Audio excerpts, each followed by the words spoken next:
Hi everyone, this is going to be a step-by-step Zoom tutorial on how to log in with your computer. First things first, just going to open up my email.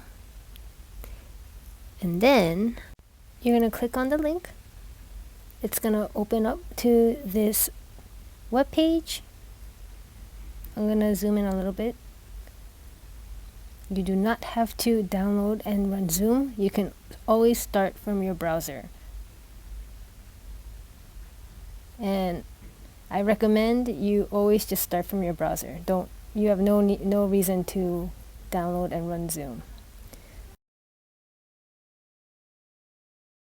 Always start from your browser, don't download and run Zoom. And this option is only available on the computer. And that's it. You joined the meeting. You have nothing else to do here. You want to join audio by computer so that you can hear people. And then you're going to be in. On the bottom left, you're going to see a start screen, start video, or a mute button. And if you hit start video, you can see yourself. When you're done, you can just stop video. And that's it. There's no downloading anything.